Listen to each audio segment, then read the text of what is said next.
आमे आगो को बढ़ी पारिबा। आमे जानिथिबा समस्ते कहती जे रीडर्स आर लीडर्स। आमे जदि आम देशर नेतृत्व नेबा चाहिबा आमे अनेक पाठ पढ़िबा दरकार। शिक्षा ही समस्त क्षेत्र में अग्रगति करिवार मूल साधन अटे। तेणु शिक्षा साधित हेले किना आमे अग्रसर हवा, आमको सारा विश्व जानिबा। आमे जानिथिबा आम देश दिने विश्व गुरु भाव में परिचय थिला। समस्ते भारत को विश्व गुरु बोली कहूतिले एवं भारत वर्षर सच्छलता एते रहितला, आर्थिक समृद्धि एते घटितला जे भारत वर्ष को सुनार भारत बोली कहूतिले। तेणु सुनार भारत वर्ष आज कहीं एपरी दरिद्र तार ग्रासरे ग्रासित हो रही ना, तार मूल कारण हूँ शिक्षा, शिक्षार अभाव। तेणु शिक्षार अभाव पाई आमर आज ये अवस्था है।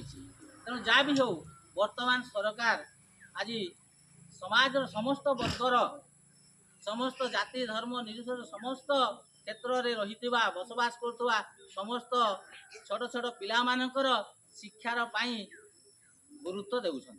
आम जानिथिबा जे सरकार वर्तमान प्रथम पाठ न पढ़ी रही पारिबे नाही।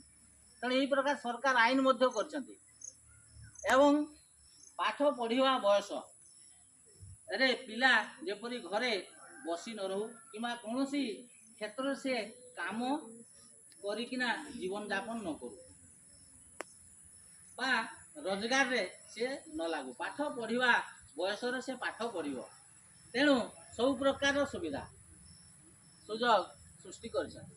तेणु सरकार पोशाक ठार आरंभ करी बही पत्र एवं आर्थिक साहाय्य मानकर पाई समस्त सुविधा सुजोग से सरकारी हिसाब से प्रदान कर।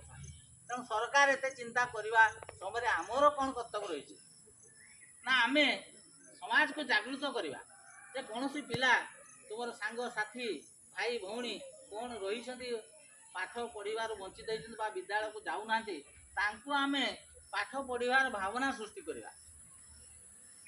तेणु आम सहित पाठ पढ़ुवा पिला भी जदि विद्यालय को नियमित आसुना तार असुविधा सुविधा जाणिकिना आमे अन्य को जनइबा।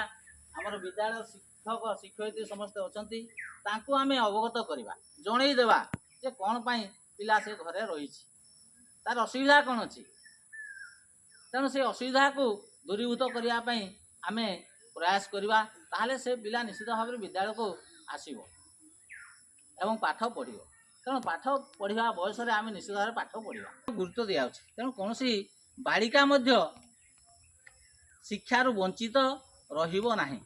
तेणु आम जानिथिबा जे सरकार वर्तमान नीति चली कौन ना, बेटी बचाओ आउ बेटी पढ़ाओ। ताले आमे झील मानकर शिक्षा को गुरुत्व देवाई सरकार जेहेतु आग को आसुँच, तेणु ये समाज मध्य आग को आसिले जाई बालिका मानकर शिक्षा प्रति आग्रह बढ़िबो एवं सेमाने मध्य विद्यालय को नियमित आसी पाठ पढ़िबे। एवं वर्तमान सही प्रकार जो अभियान सरकार द्वारा जो चलुची तद्वारा आज देखा होची जे प्रत्येक क्षेत्र रे शिक्षा कौन अन्य जो क्षेत्र जे बालिका माने मध्य सर्वाधिक अग्र स्थान रही। तेन बेस जो देखा पाठ पढ़ा विभिन्न स्तर रे ताले सेते बेले झील पिला माने मध्य 10 नंबर स्थान भितर रहउछंती एवं एपरि देखा होची जे बालिका माने मध्य से पाठ पढ़ा समय मुख्य धारा को आछंती जो माने कि पूर्व काल रे से माने केवल परिवार रो जंजाल रही परिवार काम रे ही नियोजित रहउतले। सही माने आज देशर जो विकास धारा रे आज जोड़ी होइछंती। नारी माने आज एरोप्लेन उड़ेबा ठारू आरंभ करी जहाज मध्य चलेबा कार्य जोड़ा असंभव बोली विचार कराउतला झील पिला माने करि परिबे नै जो भावना रहउतला समाज रो ताहा आज भूल प्रमाणित करि पाछथि।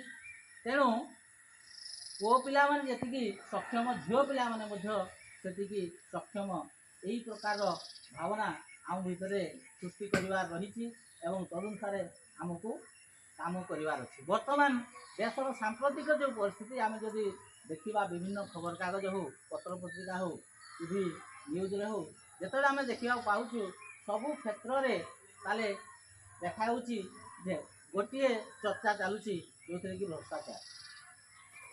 ତାହେଲେ ଭ୍ରଷ୍ଟାଚାରକୁ ଆମେ ଏ ଦେଶରୁ ମୂଳ ଉତ୍ପାଦନ କରିବାର ଅଛି।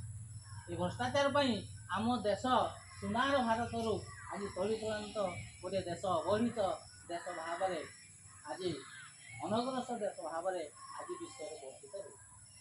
ତେଣୁ ଯାହା ବି ହେଉ, ଧୀରେ ଧୀରେ ସମାଜ ଯେତେବେଳେ ଶିକ୍ଷା ପ୍ରତି, ସ୍ୱାସ୍ଥ୍ୟ ପ୍ରତି ଏବଂ ଆଞ୍ଚଳିକ ବିକାଶ ପ୍ରତି ଯେତେବେଳେ ଚିନ୍ତା କରୁଛି, ତାହେଲେ ତଦ୍ୱାରା ଆଜି ଆମ ଦେଶ ଯାହା ବି ହେଉ ପଞ୍ଚମ ଆର୍ଥିକ ଶକ୍ତିଶାଳୀ ଦେଶ ଭାବରେ ବର୍ତ୍ତମାନ ସାରା ବିଶ୍ୱରେ ସ୍ଥାନ ପାଇଛି।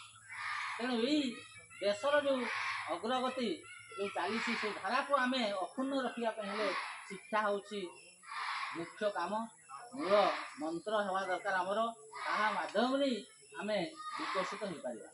ତେଣୁ ସରକାର ବର୍ତ୍ତମାନ ଚେଷ୍ଟା କରୁଛନ୍ତି ଆମ ଦେଶ କିପରି ଭାବରେ ବିଶ୍ୱରେ ଯେଉଁ ଗୁରୁର ଯେଉଁ ସମ୍ମାନ ଲାଭ କରିଥିଲା, ତାହେଲେ ସେହି ସମ୍ମାନକୁ ବଜାୟ ରଖିବାକୁ ହେଲେ ଆମକୁ ତୃଣମୂଳ ସ୍ତରରେ ଜ୍ଞାନକୁ ଆମେ ପ୍ରଥମେ ବୃଦ୍ଧି କରିବା ଦରକାର।